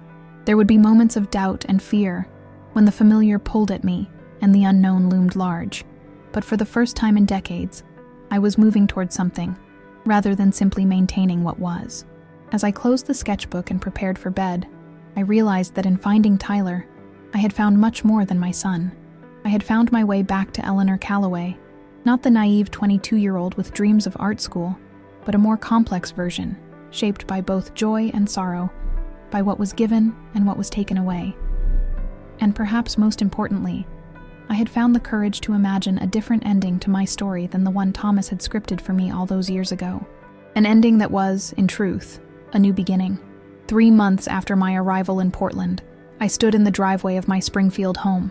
No longer my home, technically, as the sale had closed the day before. A moving truck was parked in front, being loaded with the few pieces of furniture and boxes of personal items I had decided to keep. Most of my possessions had been sold, donated, or left for the new owners, a young couple expecting their first child who had fallen in love with the house's character and the established neighborhood. "Is that the last of it?" asked Marco, the moving company supervisor, clipboard in hand. I nodded, surveying the nearly empty truck. It was remarkable how little I had chosen to bring with me to my new life. Some clothes, books, my mother's china, a few pieces of art, and boxes of photographs and mementos. The furniture from the Springfield house wouldn't fit the aesthetic or scale of the cottage behind Tyler and David's new home, so I had kept only a few meaningful pieces. Thomas's reading chair, my grandmother's writing desk, the cedar chest that had held Tyler's baby clothes and school projects. "We'll have this in Portland by Thursday," Marco confirmed. "The address is the main house, correct? And someone will be there to direct us to the cottage?" "Yes, my son or his partner will be there," I replied. "And I'll fly out tomorrow to meet you." As the truck pulled away, I turned to face Jennifer, who had been watching the proceedings from the porch with barely concealed disapproval. Our relationship had been strained since our phone conversation months earlier, but she had insisted on being present for my final day in Springfield. "I still can't believe you're doing this," she said, as I climbed the steps to join her. "Selling Thomas's house, moving across the country to be with people who abandoned you decades ago." The familiar narrative, Thomas's narrative, no longer had the power to sway me. "That isn't what happened, Jennifer. I think you know that now." She looked away, her profile sharp against the late afternoon light. "Thomas did what he thought was best for you, for both of you, by lying to me, by hiding my trust fund, by intercepting letters from my family for decades." I kept my voice level, free from the bitterness that had characterized our earlier conversations about these revelations. "Those weren't his decisions to make, Jennifer. They were mine. You were so young when you met him," she said, a note of pleading entering her voice. "So naive. He wanted to protect you from making mistakes, from being hurt." "I was 22, I countered.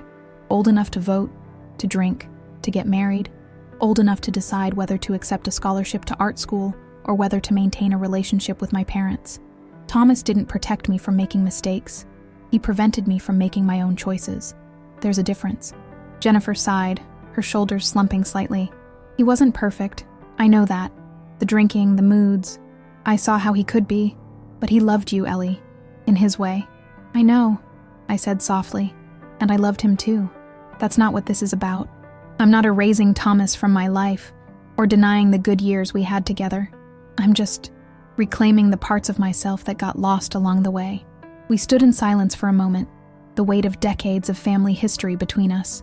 Despite everything, Jennifer was still my sister-in-law, still the aunt who had loved Tyler, and who had, in her own misguided way, tried to protect what she believed was her brother's legacy. Will you at least visit? She asked finally. You're still family, Ellie. The only sister I've ever had. The olive branch, extended hesitantly but sincerely, touched me. Of course, I promised. And you're welcome in Portland anytime. Tyler would like to reconnect with you too, I think. Now that everything is out in the open. Jennifer nodded, though I could see the doubt in her eyes. Too much had been revealed. Too many comfortable illusions shattered. Rebuilding would take time and willingness on all sides. I should go, I said, glancing at my watch. I'm having dinner with Margaret and some of the library staff tonight. A sort of farewell. I'll lock up here when you're gone, Jennifer offered. Make sure everything's ready for the new owners. It was the closest thing to a blessing I was likely to get from her. I hugged her briefly, feeling the stiffness in her posture, then made my way to my car, the one significant material possession I was keeping from my Springfield life, at least for now. As I drove away, I glanced in the rearview mirror at the house where I had spent my entire adult life. It looked smaller somehow, diminished by the knowledge of what had transpired within its walls. Not just the difficult times, Thomas's drinking, the silences, the careful maintenance of appearances, but the limitations I had placed on myself, the dreams I had set aside, the truths I had chosen not to examine too closely, the farewell dinner at Giacomo's, the Italian restaurant near the library where we had celebrated countless birthdays and retirements over the years, was bittersweet. My colleagues, friends really, after decades of working side by side, were genuinely happy for my new beginning, even as they expressed sadness at my departure. To Ellie, Margaret toasted, raising her glass of wine, who taught us all that it's never too late to start a new chapter. The sentiment echoed in my mind later that night, as I settled into my room at the small airport hotel. Tomorrow, I would fly to Portland, not as a visitor this time, but as a resident. The cottage behind Tyler and David's new house was nearly ready, painted and furnished with carefully chosen pieces that reflected my evolving taste, rather than the traditional style that had defined the Springfield house. My phone buzzed with a text from Tyler. All set for tomorrow. David's making his famous lasagna to celebrate your arrival. Mom's bringing wine. Safe travels. Love you. Such a simple message, and yet it represented a miracle of reconnection. 3 months ago, I had stood outside my son's apartment building, heartbroken at the evidence of his deliberate estrangement. Now, I was moving across the country to be near him, to rebuild our relationship on a foundation of honesty, rather than the careful facade that had characterized our family life during his childhood. In the morning, as I waited to board my flight, I received an unexpected call from a Portland number I didn't recognize. Eleanor Richardson, a woman's voice inquired when I answered. Yes, this is she, I replied, still using the name I had carried for 35 years, though I had begun to consider reclaiming Callaway, at least professionally. This is Lindsay Abernathy from Portland Arts Quarterly, the woman said. I'm calling because your submission was selected for our new Perspectives exhibition next month. We'd like to feature your watercolor series in our gallery space, with an opening reception on the 12th. Would that be possible? The submission, a series of watercolors I had created during my painting workshop, depicting scenes of transition and renewal, had been David's idea. Just put it out there, he had encouraged when I expressed doubt about the quality of my work. The worst they can say is no, except they hadn't said no. They had said yes to the 63-year-old woman who had only recently returned to painting after a 4-decade hiatus. Ms. Richardson, are you there? Yes, sorry, I stammered. I'm just surprised and honored. The 12th would be perfect. Thank you. As I hung up, a flight attendant announced the boarding of my plane. I gathered my carry-on bag and joined the line, my mind still reeling from the unexpected validation of my creative efforts. It wasn't risky, wasn't the prestigious art career I might have had if different choices had been made 40 years ago, but it was something authentic and meaningful, a public acknowledgement of the artist I was becoming in this late-life renaissance. The flight to Portland passed in a blur of excited planning. By the time the plane touched down, I had drafted a brief artist statement on my phone and begun sketching ideas for additional pieces to complete the series. The creative energy I had suppressed for so long now flowed freely, ideas bubbling up faster than I could capture them. Tyler was waiting at the arrival gate, his face breaking into a wide smile when he spotted me. "Welcome home, Mom," he said, enfolding me in a hug. Home. The word settled into my heart, right and true. Not a physical place, not Springfield, not even the cottage that awaited me, but this: connection, honesty, the freedom to evolve and grow even in the later chapters of life. "I have news," I said as we walked toward the baggage claim, and proceeded to tell him about the exhibition invitation. His reaction was everything I could have hoped for. Genuine pride untainted by the subtle judgment that had often characterized Thomas's response to my creative endeavors. "This is huge, Mom. We need to celebrate. David's lasagna isn't enough. This calls for champagne." As we collected my suitcase and headed toward the parking garage, Tyler filled me in on the latest developments. Progress on the cottage, wedding planning updates, a new author he was excited about at work. The easy flow of conversation between us was still somewhat novel, still precious after the years of distance and careful surface-level communication. "Oh, and one more thing," he said as we reached his car. "David and I have been thinking about the wedding and, well, we were wondering if you'd consider officiating the ceremony." The request caught me completely by surprise. "Me? But I don't have any qualifications for that. You can get certified online in like 15 minutes, Tyler explained with a grin. "But that's not the point. We want someone who knows us, who loves us, who understands what this commitment means. And after everything you've been through, everything you've learned about love and honesty and new beginnings, well, we thought you'd be perfect." Tears welled in my eyes, unexpected and unstoppable. "I'd be honored," I managed to say. "Truly honored." As we drove from the airport toward the house that would become the center of my new life, I found myself reflecting on the extraordinary journey of the past 3 months. I had come to Portland seeking my son, hoping at best for a reconciliation that would allow occasional phone calls and perhaps holiday visits. Instead, I had found not only Tyler, but also my mother, a creative community, and most surprisingly, myself. Not the self I had been at 22, but the woman I could become now, freed from the constraints of others' expectations and my own long-held limitations. The road ahead would not be without challenges. Relationships that had been broken for decades would require patience and work to fully heal. My new artistic pursuits would involve frustration and failure, alongside moments of success. The practical aspects of building a life in a new city at 63 would sometimes be daunting, but for perhaps the first time since I was a young woman with paint-stained fingers and dreams of art school, I was moving towards something that felt authentically mine. Not a role assigned by others.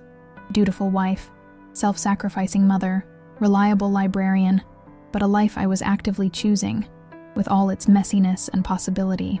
As Tyler turned onto a tree-lined street and pointed out his new house, with the freshly painted cottage just visible in the backyard, I felt a surge of something I had almost forgotten. Not just hope, but anticipation, eagerness for what lay ahead. The simple, profound joy of being fully alive in this moment, and in the moments to come. 1 year later, I stood in the garden behind Tyler and David's house. Our house now, in a way, though the cottage had become my own distinct home. Adjusting flowers in a large ceramic vase, May sunshine filtered through the maple trees, casting dappled light across the wedding preparations underway. White chairs had been arranged in a semicircle, facing a simple wooden arch that David had built himself, now adorned with ivy and white roses. Friends and family moved about the space, hanging lanterns from tree branches, arranging programs on chairs, testing the sound system. My mother approached, elegant in a blue dress that matched her eyes, a small jewelry box in her hands. "Nearly time," she said, surveying the transformed backyard with satisfaction. "You should get changed soon. The photographer wants some getting ready shots with the 3 of us." I nodded, taking one last look at the flowers before following her inside. The past year had settled us into comfortable rhythms. Sunday dinners together, my mother and I taking turns hosting, art classes where we sometimes worked side by side, quiet evenings when she would read aloud from her poetry while I sketched or painted. At 85, she remained vibrant and engaged, her mind sharp, her creative practice ongoing.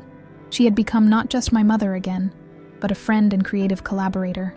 Upstairs in the guest bedroom that had been designated as my preparation space, a garment bag hung on the door, containing the outfit I would wear to officiate my son's wedding, a flowing suit in soft sage green, chosen after many shopping expeditions with Tyler, David, and my mother. Not the traditional mother of the groom attire, but nothing about our family or this ceremony was traditional. As I changed, my mother sat on the edge of the bed, watching me with a mixture of pride and something like wonder. "I never thought I'd see this day," she admitted. "You, here, Tyler getting married, all of us together." "I know," I said softly. "Sometimes I still can't believe it myself." She opened the jewelry box she had been carrying, revealing a pair of pearl earrings, the ones she had worn on her own wedding day. I realized with a start. "I thought you might want to wear these." "Something borrowed." The gesture moved me deeply. I took the earrings and put them on, the weight of them familiar and comforting against my neck. "Thank you. I have something else for you too," she said, reaching into her purse and pulling out a small wrapped package. A wedding gift, of sorts, though not for the grooms. Curious, I unwrapped the package to find a slender volume bound in blue cloth, with no title on the cover. Opening it, I discovered blank pages of high-quality paper, with only a handwritten inscription on the first page. "For Eleanor. The next chapter is yours to write. With love, Mom." "A journal?" I asked, running my fingers over the fine paper. "A sketchbook, a journal, whatever you need it to be," she replied. "I just thought, with everything you've accomplished this year, everything you've reclaimed and discovered, you might want to document the journey." The accomplishments she referred to were still somewhat surreal to me. The exhibition at Portland Arts Quarterly, which had led to a small but significant sale of my work, the part-time position teaching art to seniors at the community center, the illustrated children's book I was working on with a local author, small steps in a creative life reborn, each one building on the last. A knock at the door interrupted the moment. Tyler peeked in, handsome in his wedding suit, his expression a mixture of excitement and nervousness. "How's our officiant doing? Ready for the big moment?" "Almost," I said, smiling at my son, this man who had once been lost to me and was now an integral part of my daily life. "Just finishing up here." He entered the room, closing the door behind him, and I was struck again by how much he resembled Thomas in certain angles of light. The same strong jawline, the same blue eyes. But there was an openness in his expression, a warmth and authenticity that was entirely his own. "I have something for you," he said, reaching into his pocket and withdrawing a small velvet pouch. "David and I wanted you to have this today." I opened the pouch and tipped its contents into my palm, a delicate gold necklace with a small pendant in the shape of a paintbrush. "It's beautiful," I said, genuinely touched by the thoughtfulness of the gift. "Turn it over," Tyler instructed. On the back of the pendant, tiny words had been engraved. "To create is to live twice." The quote, Camus, I thought, brought unexpected tears to my eyes. "It's perfect," I whispered. "Thank you." Tyler helped me fasten the necklace, then stepped back to look at me. "You know, when I left Springfield, when I decided to become Tyler Calloway instead of Tyler Richardson, I never imagined we'd end up here. I was so angry, so hurt. I thought cutting ties was the only way to save myself. I understand that now," I said, "and I'm sorry for the role I played in that pain, for not seeing what was happening, for not being brave enough to face the truth about our family." He shook his head. "That's not why I'm bringing this up, not to revisit old hurts. I just wanted to tell you how grateful I am that you found me, that you were willing to listen, to change, to grow. Not every parent would have done that." My mother, who had been watching our exchange with quiet emotion, stood and embraced Tyler. "She was always stronger than she knew," she said, "even when she was a little girl. Determined, once she set her mind to something." The three of us stood together for a moment, 3 generations reconnected against all odds. Then another knock came at the door. David this time, equally handsome in his matching suit, his expression lighting up at the sight of Tyler, despite having seen him just hours before. "Sorry to interrupt the family moment," he said, "but the guests are all here, and the string quartet is ready to start. It's showtime." As David led Tyler away for their final preparations, my mother helped me with the last touches to my outfit: a spray of perfume, a touch of lipstick, a straightening of the sage green jacket. Together, we made our way downstairs and out to the garden, where 70 guests now sat in white chairs beneath the maple trees, murmuring in anticipation. The ceremony itself passed in a blur of emotion. I stood beneath the arch, the words I had practiced for weeks flowing naturally, as Tyler and David exchanged vows they had written themselves. Honest, sometimes funny, deeply moving promises to support each other's growth, to communicate openly, to build a life of authentic connection. When they exchanged rings, I saw tears in David's eyes, matching the ones I felt on my own cheeks. By the power vested in me by the state of Oregon and the universal right of love to be recognized, I concluded, my voice steady despite the emotion swelling in my chest, I now pronounce you married. You may seal your vows with a kiss. As Tyler and David embraced, the gathered guests erupted in applause and cheers. I stepped back, watching my son and his husband begin this new chapter of their lives, surrounded by friends and family who saw and celebrated them for exactly who they were. The reception that followed was joyful and relaxed, exactly what the grooms had wanted. Tables had been set up around the garden, laden with food prepared by friends and catering from their favorite local restaurants. String lights twinkled overhead as dusk fell, creating a magical atmosphere. People moved between tables, sharing stories, laughing, making connections. I found myself in conversation with many of Tyler and David's friends, young people who seemed genuinely interested in my late-life artistic renaissance, asking thoughtful questions about my work and process. There was no condescension in their interest, no sense that they were merely being polite to the mother of the groom. They engaged with me as a fellow creative, a person with value beyond my familial role. "Your watercolor series at the quarterly exhibition was remarkable," one young woman said, introducing herself as a curator at a small gallery downtown. "The way you captured transition, the liminal spaces between endings and beginnings. I'd love to talk to you about a possible show next fall, if you're interested." Another professional opportunity, another door opening that I never would have imagined possible a year earlier. "I'd like that very much," I replied, exchanging contact information with her as easily as if I had been navigating the art world my entire life, rather than for just 12 short months. Later, as the dancing began on a wooden floor set up for the occasion, I found myself sitting beside Jennifer, who had flown in from Springfield for the wedding, a gesture of reconciliation that had meant a great deal to both Tyler and me. "You look happy, Ellie," she observed, watching me with an expression I couldn't quite read. "Younger, somehow." "I feel younger," I admitted. "Or maybe just more alive, more present." Jennifer nodded slowly. "I was wrong, you know, about all of this, about what Thomas would have wanted for you. The acknowledgement, coming from the person who had been most resistant to my transformation, touched me deeply." "What do you mean?" "I always thought my job after he died was to preserve things exactly as they were when he was alive, to make sure nothing changed, that his memory wasn't, I don't know, disrespected somehow." She gestured toward the celebration unfolding around us, Tyler and David dancing together, my mother chatting animatedly with David's parents, friends of all ages enjoying the food and music. "But seeing all this, seeing you like this, I think Thomas would have wanted you to be happy, even if it meant letting go of the life you built with him." It was a generous assessment, one that I wasn't entirely sure was accurate. The Thomas I had known had needed me in a role that supported his self-image, his narrative of our family. But perhaps Jennifer was right in a deeper sense. Perhaps the best part of Thomas, the part that had truly loved me, would have wanted this for me. Freedom, joy, authentic connection.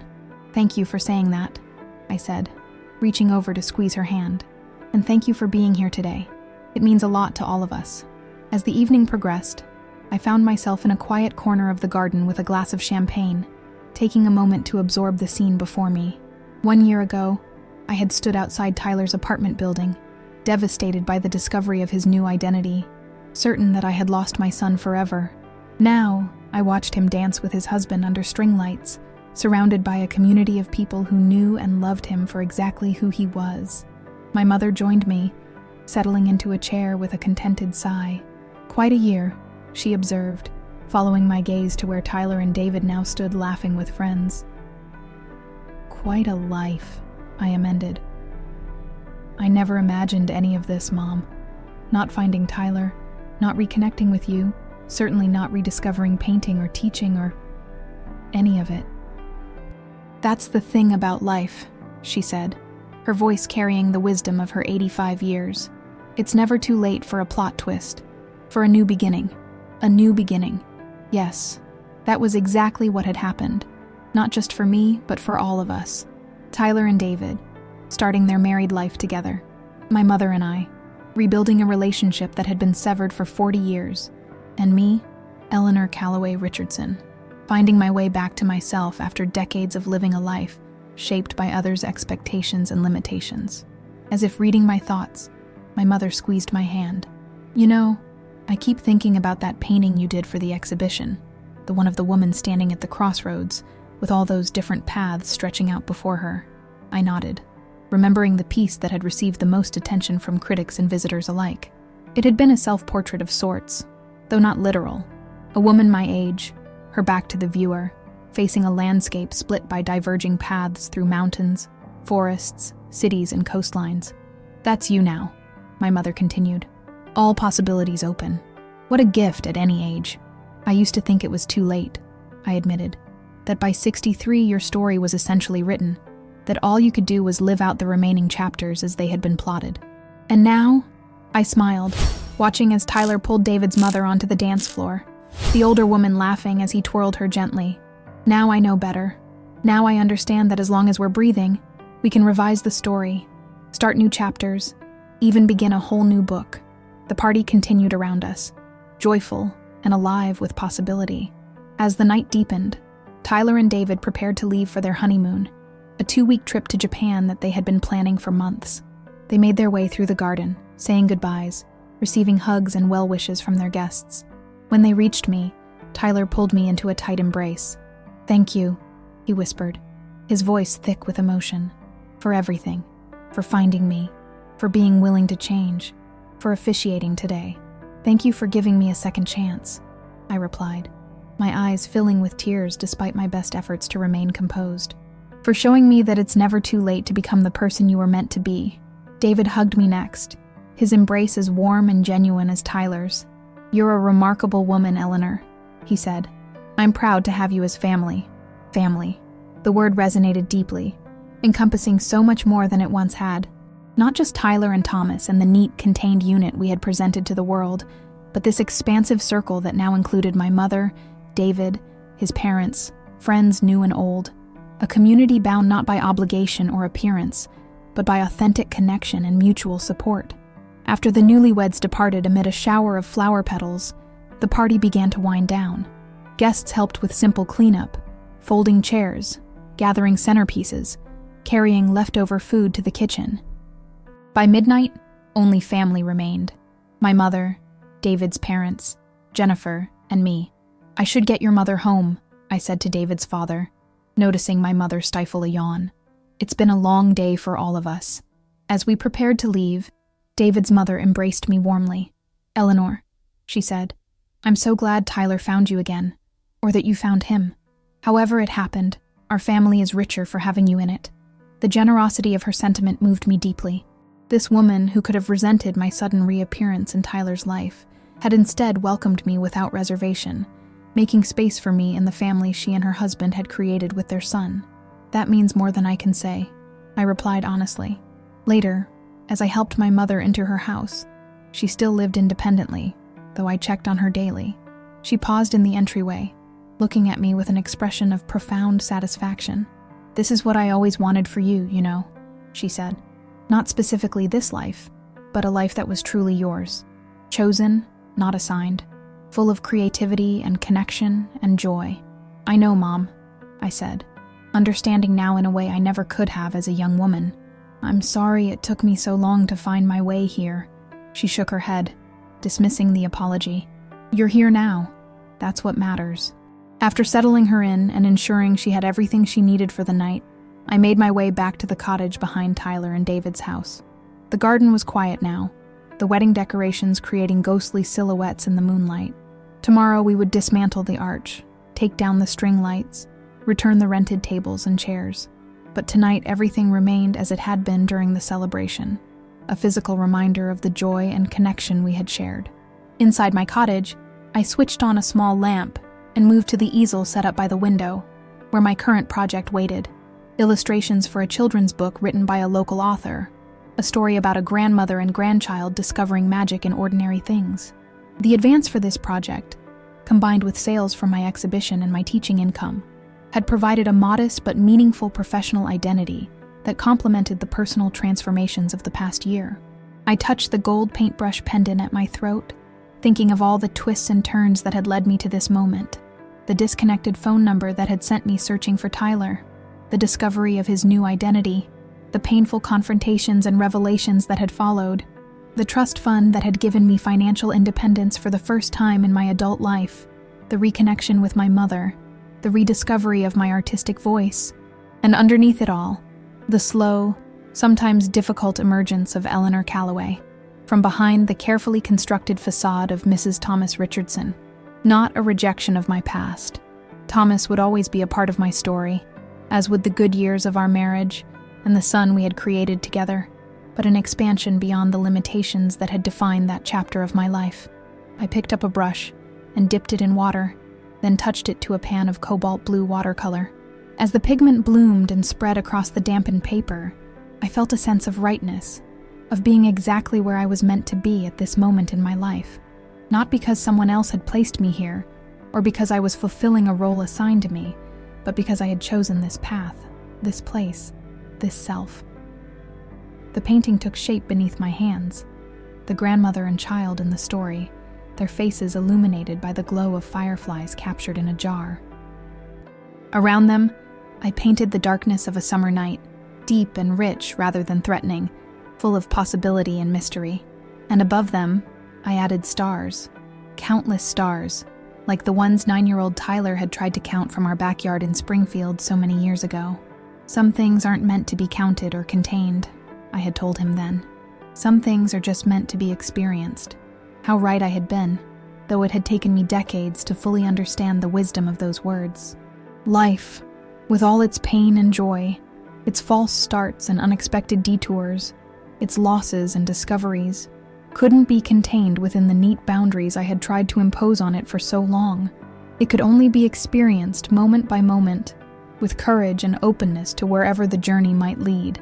As I worked into the early hours of the morning, adding details to the painting, refining the expression of wonder on the child's face, I felt a profound sense of gratitude for the strange, winding path that had brought me here, for the son who had been brave enough to break free from the patterns of our family, for the mother who had never stopped hoping for reconciliation, for the trust fund that had given me choices I never knew I had, even for Thomas, who despite his flaws and deceptions, had given me Tyler and taught me lessons about love and loss that had shaped me in ways I was only now beginning to understand. But most of all, I felt grateful for the woman I was becoming at 64, not defined by my roles as wife, mother, or daughter, but by my choices, my creativity, my capacity for growth and change, even in what society often considered the closing chapters of life. When dawn began to lighten the sky outside my window, I set my brushes aside and stood, stretching muscles stiff from hours of focused work. The painting wasn't finished, but it had taken shape in a way that satisfied me, authentic and honest, capturing the magic of connection across generations. Like my life now, it was a work in progress, evolving with each stroke, each choice, each moment of attention and care. I moved to the cottage door and stepped outside, watching as the first golden light of morning touched the garden, where, just hours before, Tyler and David had begun their married life together. The dew-damp grass sparkled, the flowers opened to the warmth, birds began their morning songs from the maple branches overhead, the world renewing itself, as it did each day, regardless of human dramas and transformations.